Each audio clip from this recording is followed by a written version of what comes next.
Om Sahana Bhavatu Sahana Bhunaktu Sah Viryam Karavavahai Tejasvinavadhi Tamastu Ma Vidvishavahai.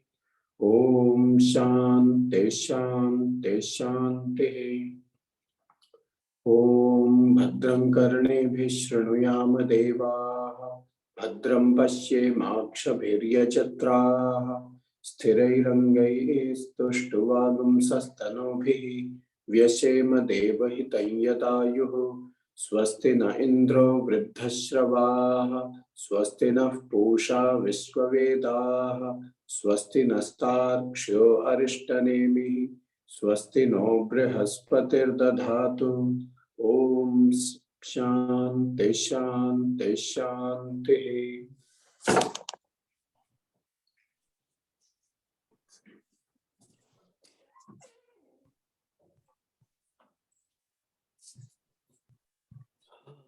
Rajesh ji, Yeah. how many new participants are there roughly? Otherwise, we can. So I think we can continue, please. Isn't it? Yeah, little bit brief summary, and then we can continue, please. Okay.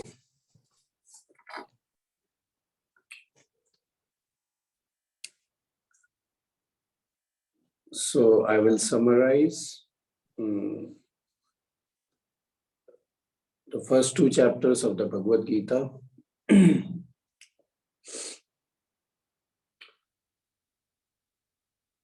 Quickly.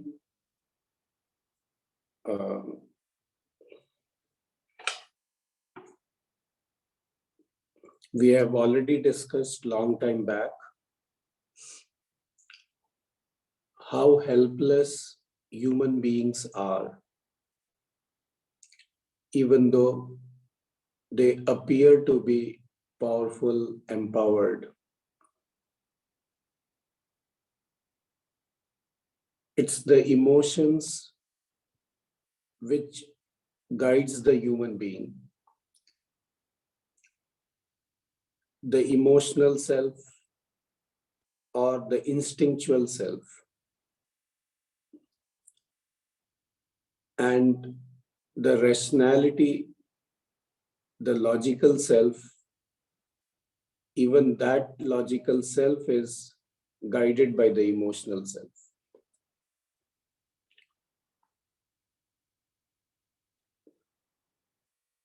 There is a genetic makeup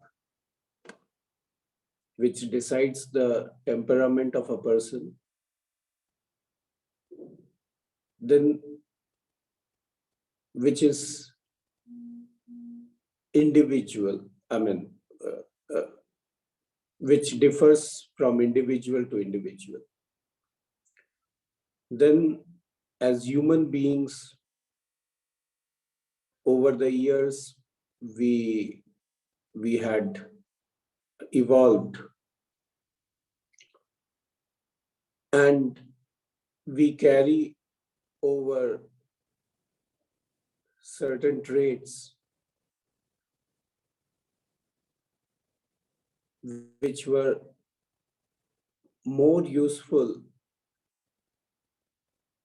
when human beings were hunters, possibly, or living in a different kind of a society. But things have not changed over the years as much as we wanted it to change. So with all these constraints, we human beings have to face this world, this so-called modern world. And all of us, we are in the pursuit of happiness. We also saw how sometimes the very desperation, the desperate pursuit of happiness keeps us away from happiness.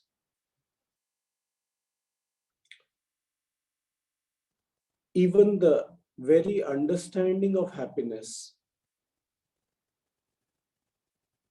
is not very clear.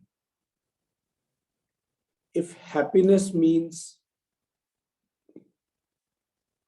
that excited emotion, that exhilaration, then we are bound to be unhappy very soon. So one even has to analyze, understand what kind of happiness one wants.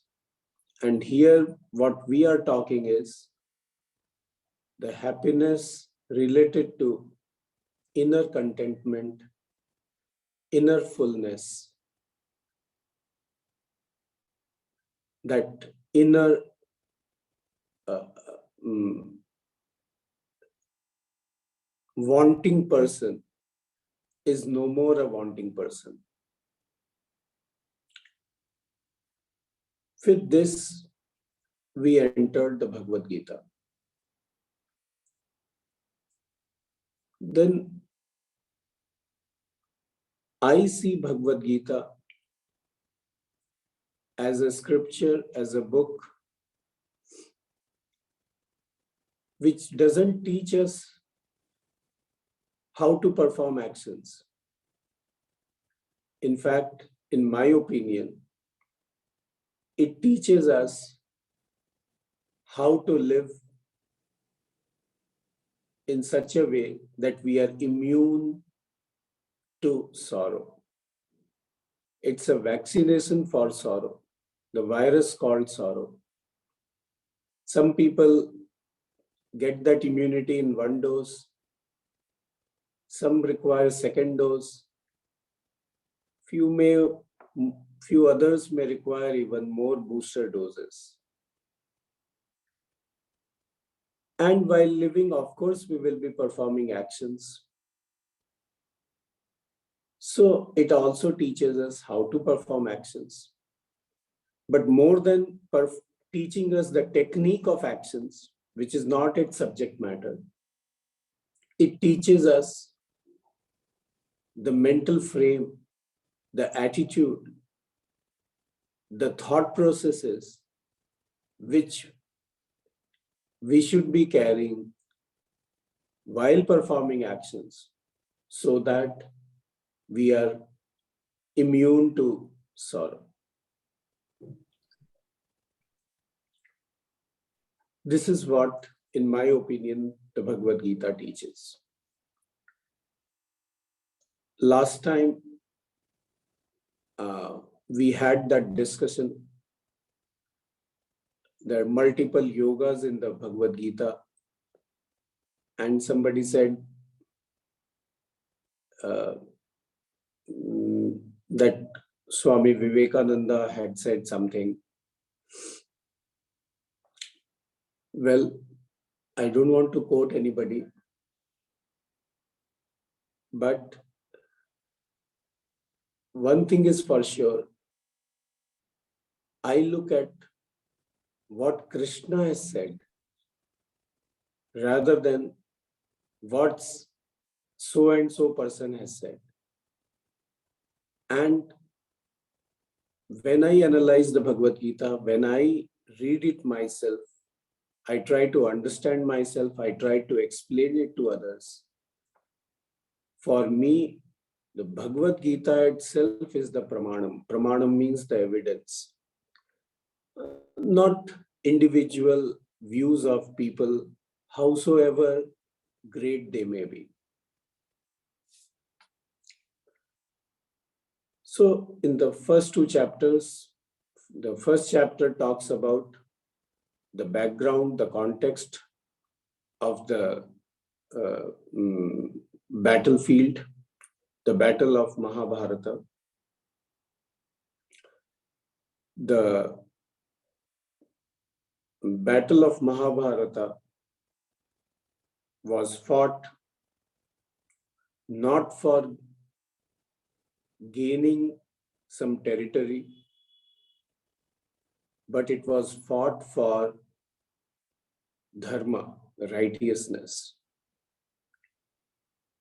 If some of you have gone through the story of Mahabharata, Krishna himself had proposed, he as a peacekeeper, as a peace envoy in the court of Duryodhana, in the court of Dhritarashtra where Duryodhana was present. He himself said that, okay, give 5 villages, if not 5 villages, a village with 5 houses to the Pandavas. But Duryodhana was not willing to give even an inch of territory without fight. Then Krishna said, okay, let us meet in the battlefield now. So it was not the question of territory, because one village with 5 houses for the Pandavas was nothing actually. They were better off living in the forest. But Krishna didn't want that fight to happen just for the sake of territory. And he made that proposal. When that proposal was also refused, he had no choice but to ask the Pandavas to be ready to fight. So that was the context. So the war was fought for the cause of establishing dharma, righteousness. Arjuna also came to the battlefield. He also wanted to fight. But when he saw his near and dear ones on the opposite side, and especially Dronacharya, Kripacharya, and Bhishma Pitama, who were his dearest ones, who were not even his enemies, emotions overpowered him, and his logic followed the emotions. And he started giving logic, how fighting is not good, why he doesn't want to fight for the sake of territory, and what will he do with the territory or the land which he wins in the fight. If he loses, then also he's a loser.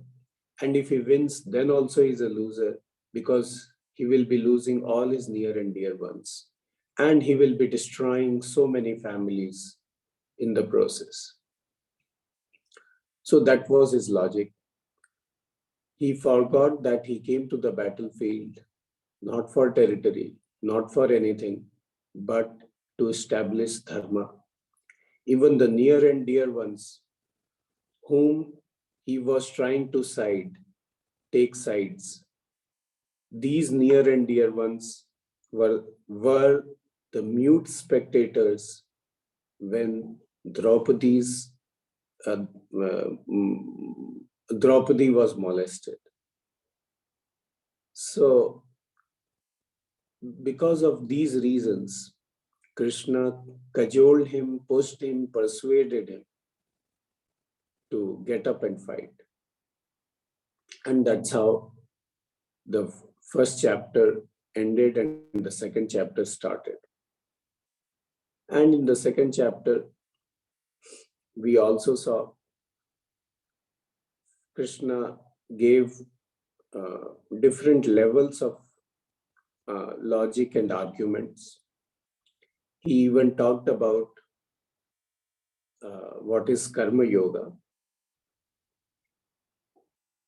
And then he talked about Sankhya yoga in the second chapter.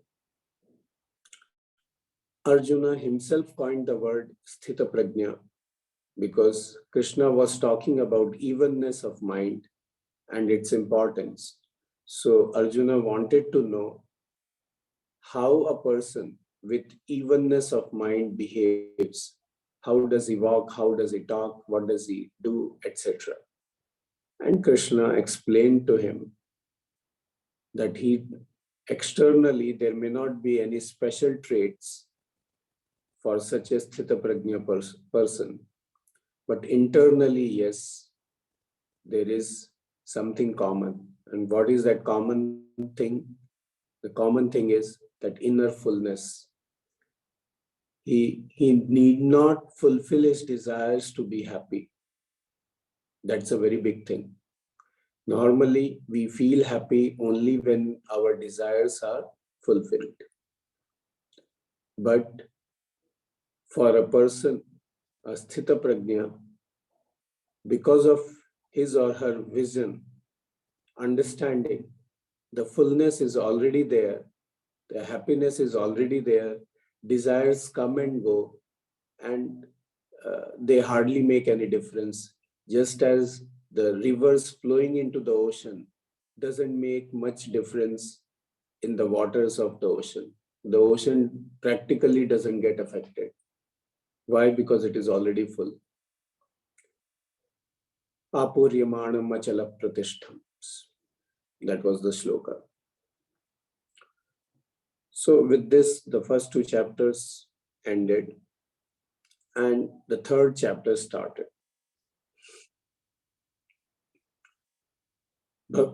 Krishna had discussed about two types of yoga or lifestyles, the Jnana Yoga and the Karma Yoga. That also we discussed. The Jnana Yoga lifestyle is something where a contemplative life is more predominant and actions are less. Whereas in the case of Karma Yoga lifestyle, the karma component, the activity component in life is more predominant as compared to the contemplative part. Both the lifestyles have both the things, a contemplative lifestyle and life of activity. But it's the ratio which is more predominant and which is less predominant, which makes the difference. But possibly Arjuna thought, because of the ending note of the second chapter, he thought that the Jnana Yoga lifestyle, a contemplative lifestyle, is something which Krishna is praising more, because he's talking about fullness and how a person with that frame of mind, even when he attains that frame of mind at the time of death, is freed from the cycle of birth and death. So Arjuna thought that maybe that is something which is better or greater as compared to the life of full of actions, activity predominant life. And because of that doubt, he raised a question, and that's how the third chapter of the Bhagavad Gita starts.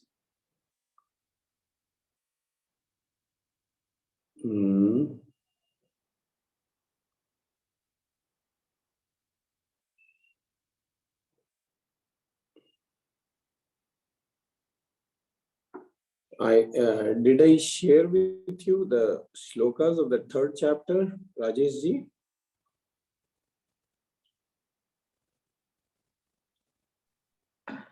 Acharya ji, no, please. No, because I was thinking that we won't be starting the third chapter. That's right. But anyway, we changed that, and it doesn't matter. Next time we will share the shlokas to be shared on screen. Today I will just read out the shlokas. And I'm sorry for everyone, like Swamiji, like he has a technical problem also today, so there is no video. It is just only audio. That's okay. So, Jyayasi chet karmanaste mata buddhir janardana tatkim karmani ghore mam niyo jayasi keshava vyami shreneva vakyena buddhim mohayasiva me tadekam vada nischitya yena shreyo ham apnuyam. So this is the third chapter. Arjuna Vacha. Arjuna asks this question. Jayasi chet, yadi chet, karmanah te jayasi buddhihi, yadi te mataha, karmanah Jayasi buddhi he Janardana tat kim karmani ghore mam niyojayasi he Keshava. If you think that the lifestyle of Jnana Yoga, okay, Buddhi Yoga, is superior to the Karma Yoga, then why are you pushing me in this terrible action? Okay, because he was being pushed into a terrible action. He had to fight. Fighting is not a simple action. It's a terrible action.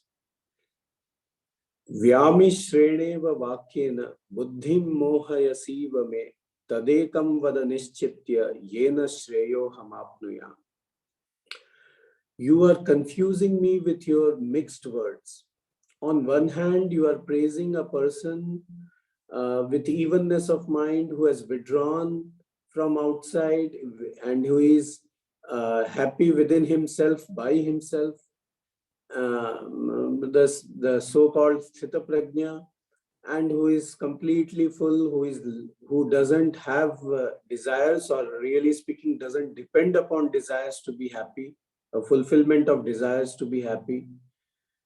So you are talking of somebody who is totally withdrawn and who doesn't act, who must be meditating somewhere quietly and fully content, cheerful. So you are praising that person. And on the other hand, you are asking me, you get up and fight, therefore you get up and fight. So aren't you confusing me? If you are praising a contemplative lifestyle and you are pushing me into something which is totally opposite, which is a lifestyle of full of activity, where contemplation is the possibility is very less, and with the kind of activity you are pushing me in, yeah, I have to kill people. Either I should get killed or I should be killing. So a killing life full of actions, which are terrible actions. So which one I should be doing then? If something is better, shouldn't I be pursuing a contemplative life? Anyway, I was telling you, I don't want to fight. And you also praised that a person with a contemplative lifestyle who is withdrawn is a great person. And even if one gets that state, even before leaving this body, just before leaving this body, one is free from the cycle of birth and death. So in a way, you are praising it. And you are pushing me for something else. So if this is better, and then I should be choosing something which is better rather than something which is inferior. So this is how Arjuna asked this question. Now, how did Bhagwan reply? Listen very carefully.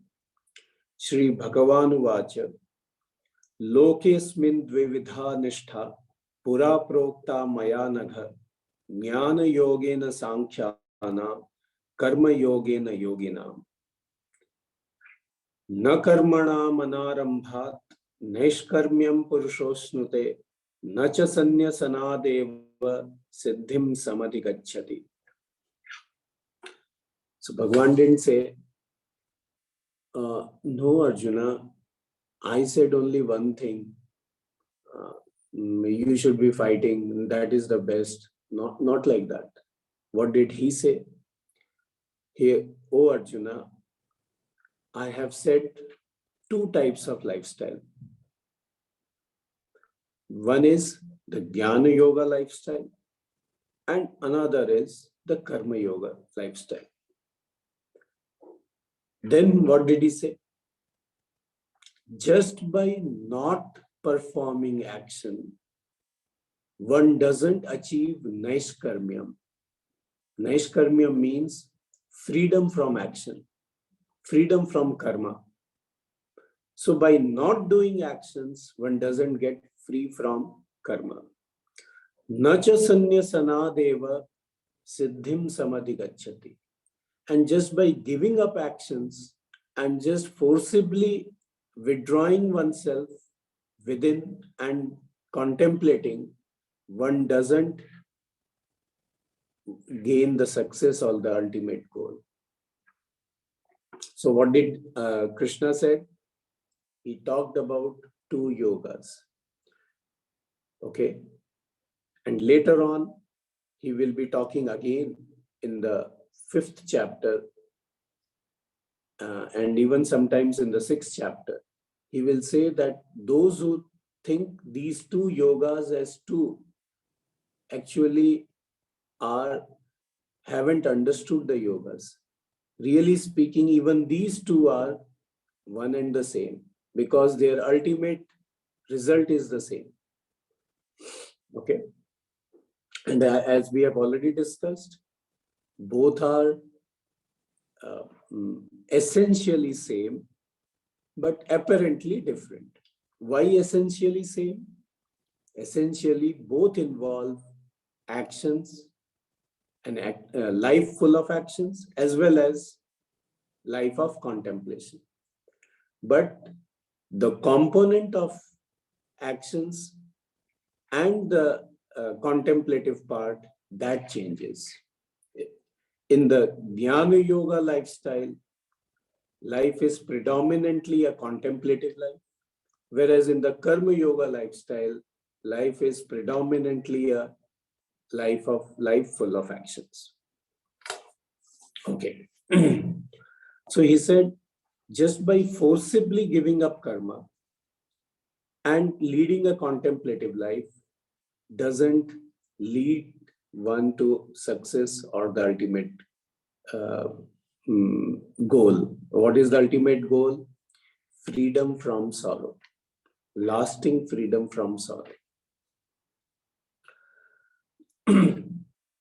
Okay. Then, nahi kaschit kshanamapi jatu tishtati akarmakrit karyate hyavashah karma sarvah prakriti jair gunai. Even for a moment, a person cannot be without actions. Everybody performs actions according to one's own prakriti, one's own temperament. Okay. Now coming back, we should always remember Bhagavad Gita is a scripture which talks about how to be immune from sorrow.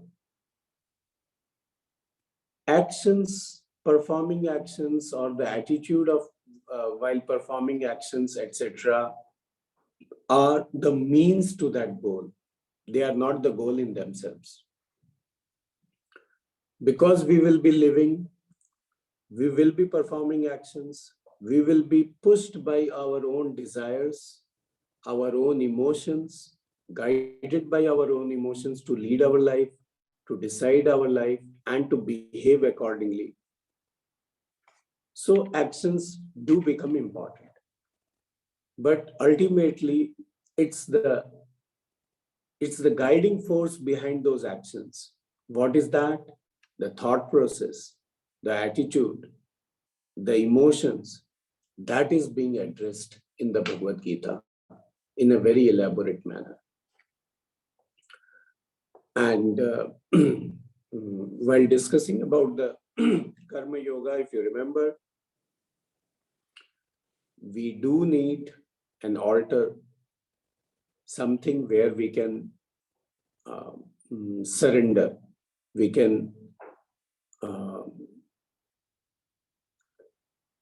can surrender our karma, our actions. We can relate to that Almighty, that force. And if you remember, I said, even if somebody is an atheist, doesn't believe in the existence of Almighty or a God or something, doesn't matter. Even that person needs a Wilson.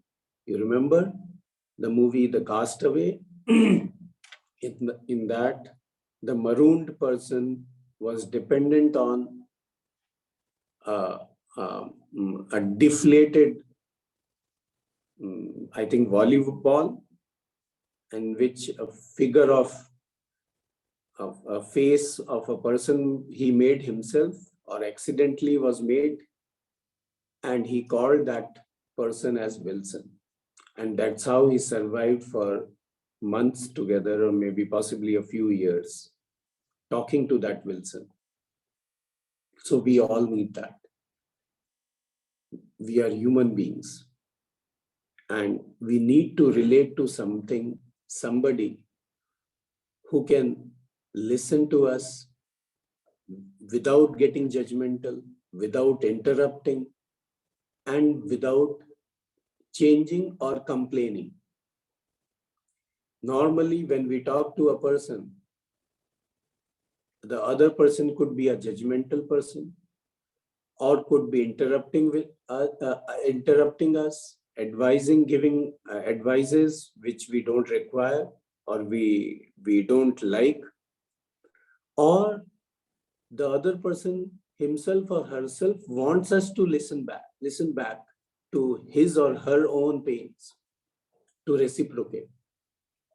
So we do need somebody who doesn't demand anything in return, and still we can relate to that person. And who could be that person? That person could be either the so-called Wilson or the Almighty. At that, on the altar of the Almighty, we surrender, we talk, we discuss, we share, and feel relieved. And then we perform actions.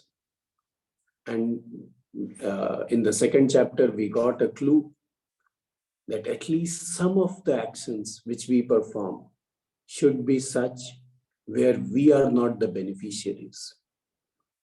That gradually releases us from the desperation to be happy.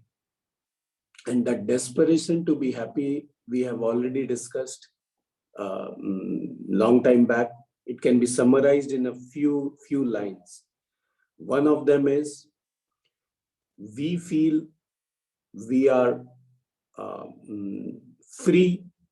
Freedom we talk about, although that freedom means we are slaves to our senses. We pursue sense objects mindlessly. That is how we call freedom.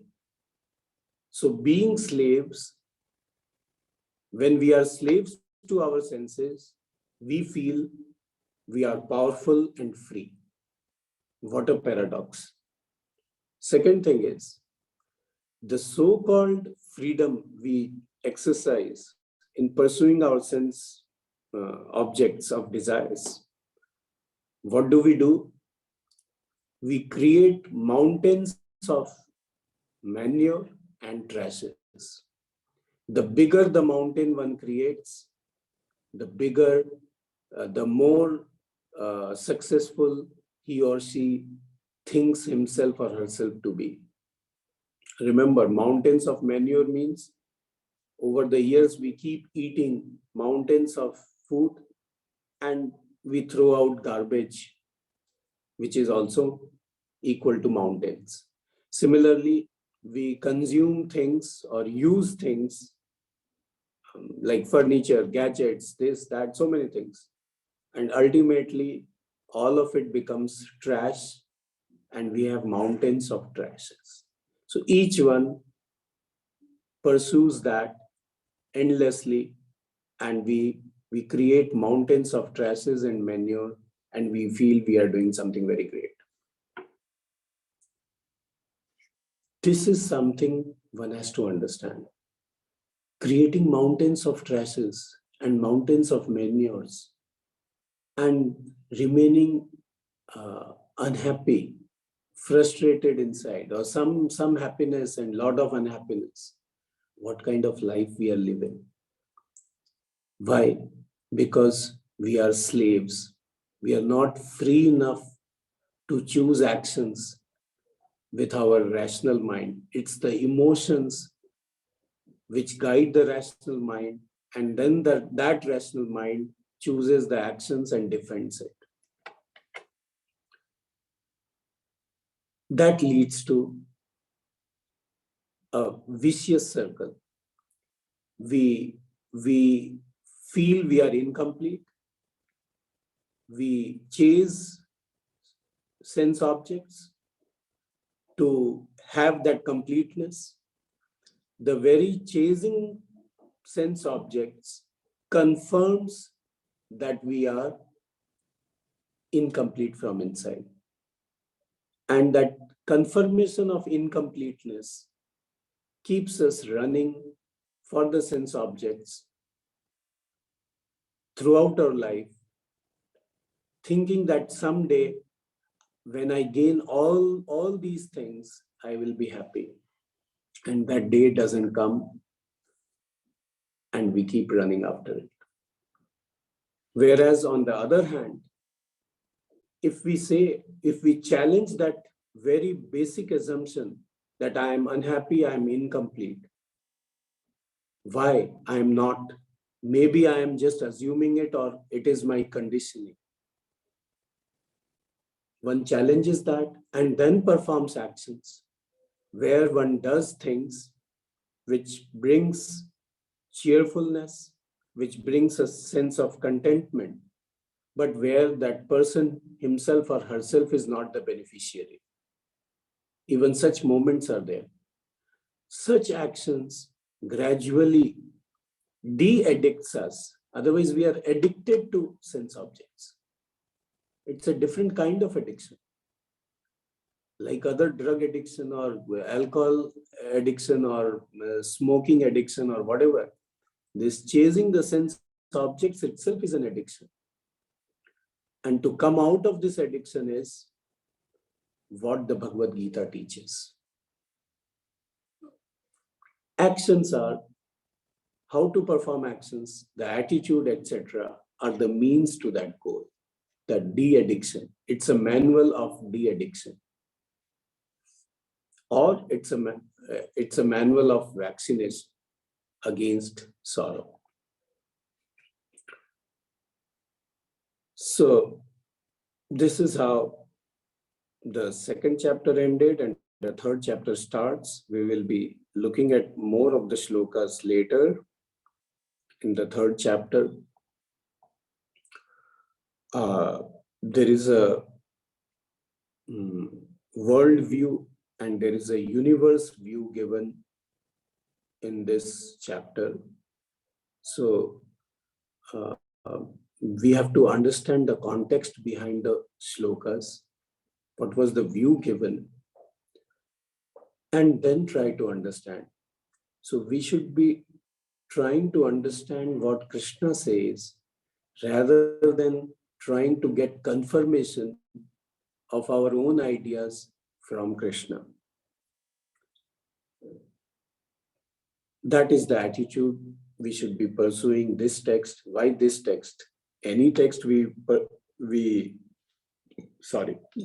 any text which we read or we try to understand, the attitude should be to listen to what it says rather than to get confirmation of already existing ideas and getting some of the confirmation. If I get the confirmation, I like the text. If I don't get the confirmation, I dislike the text.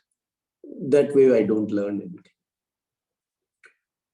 So with this, we stop here and I open the session for question and answers. The more questions we have, it becomes easier for me to understand where I should emphasize and where I missed and how to fill up the gap.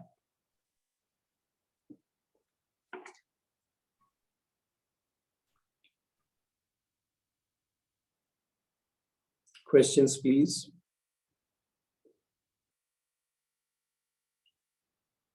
Anybody? We have a number of new participants today. If they have any questions regarding this talk series, they are most welcome. Or anything which they expect. What is their expectation? Why did they join? Let me hear that.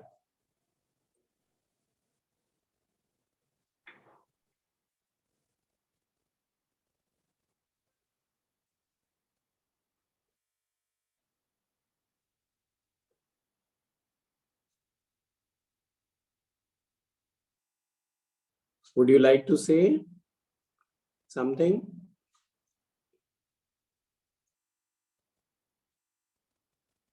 No. Okay, you tell me, what did you understand from today's talk? I understand that there was the Odini in the story too. What? Could you please repeat? There is a story? I understand that the Odini was in the story too. I couldn't get you. Can you type it out? Okay. That will be easier for me to understand.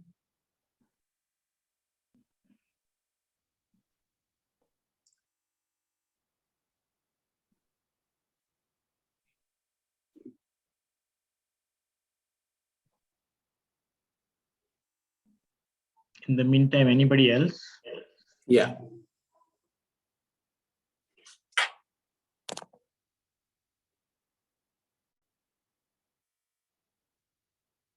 Feel free, don't hesitate. Yeah.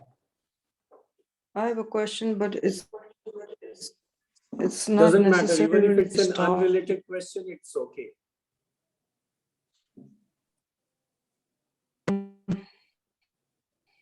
Let me just unmute.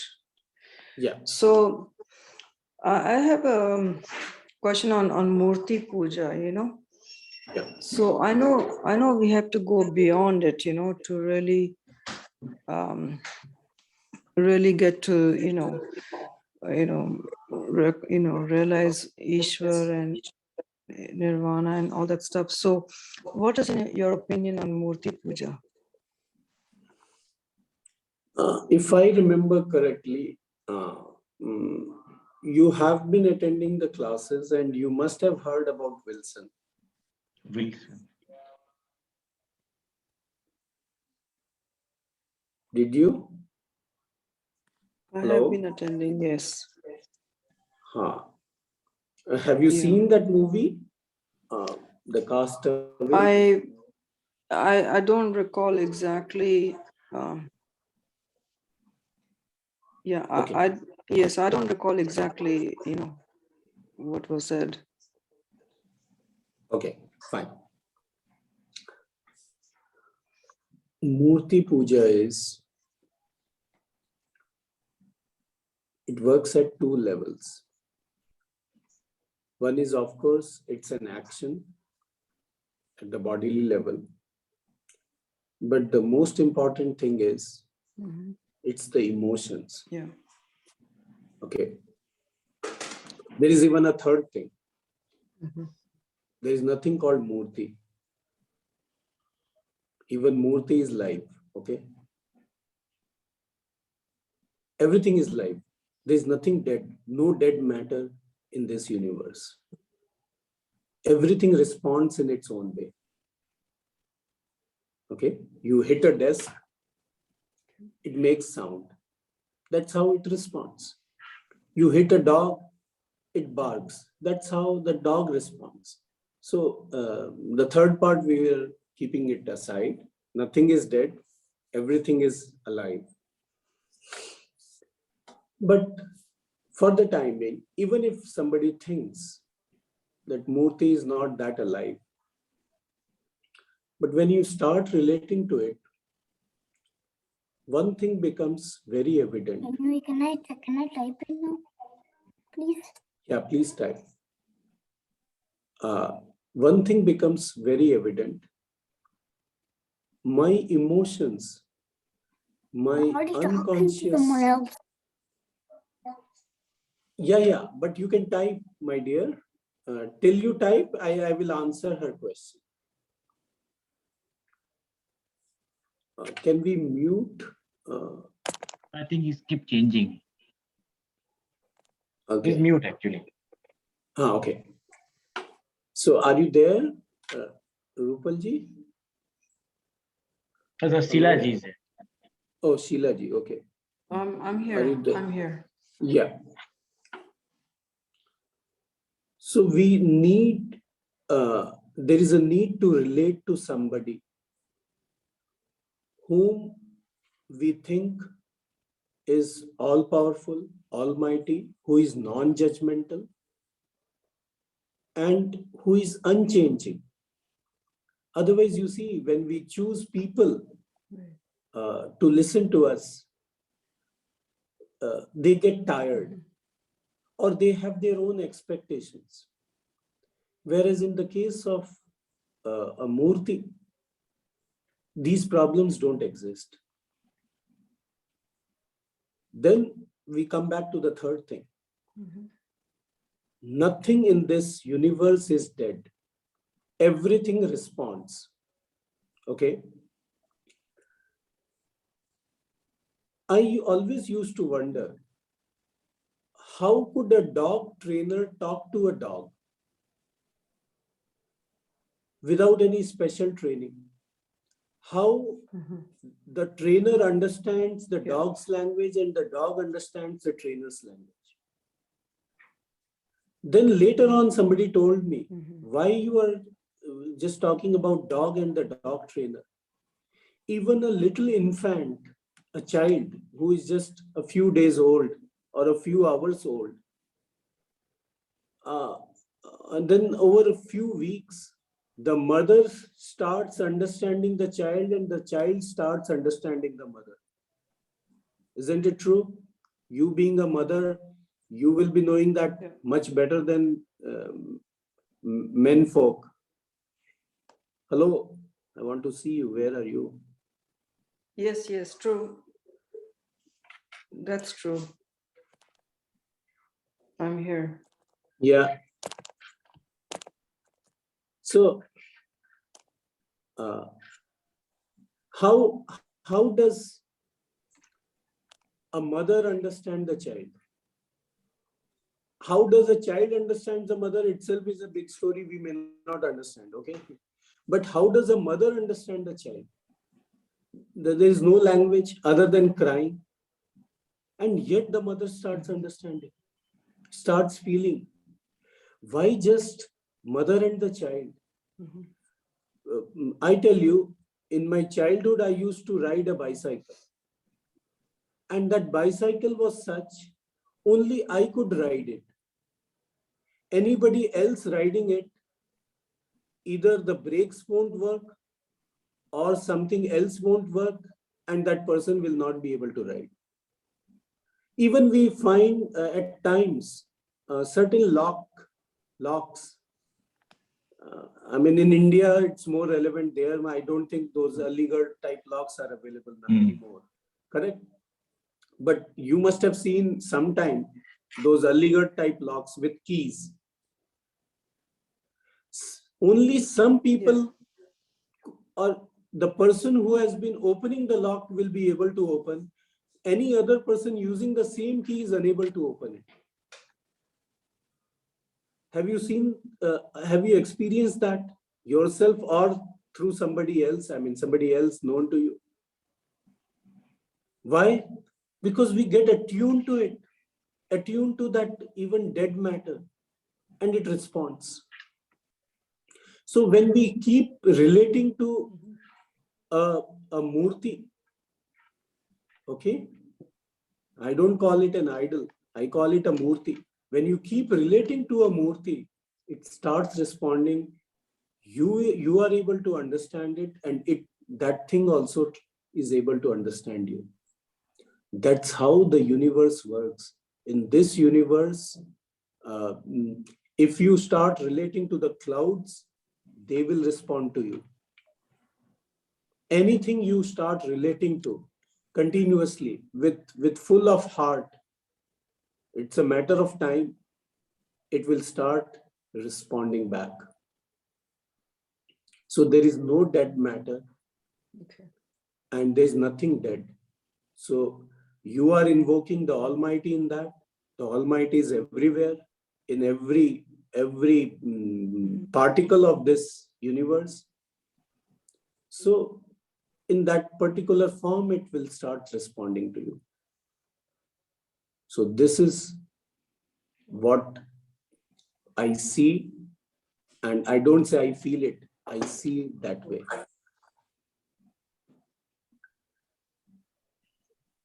So that's how important Thank you. Murti Puja is. Yes, what was his question? He had typed, I think. Okay, I think something. Yeah, I know it is very important for me, but yeah. Sorry. Thank you so much. Yeah, welcome. Sohit, you asked something, but it's not complete, right? I understand that Duryodhana is in the story. We don't understand the question, Sohit. How old are you, Sohit?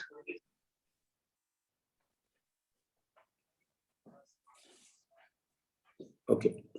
Any other question? 6. So Murti is such a nice thing that we are able to relate to so easily. And everybody relates to something or the other. Yes. Okay. Yeah. People I have completely those, understand. even It's pet just rocks. I've been attending some. Yeah, it's just I've been attending some Arya Samaj lecture. Okay. Your voice is muted. You are muted. Please unmute yourself. Yeah. Silaji, you are saying about Arya Samaj. Yeah. Okay, hope it stays because my mute button is not. So It's muted again. Wait.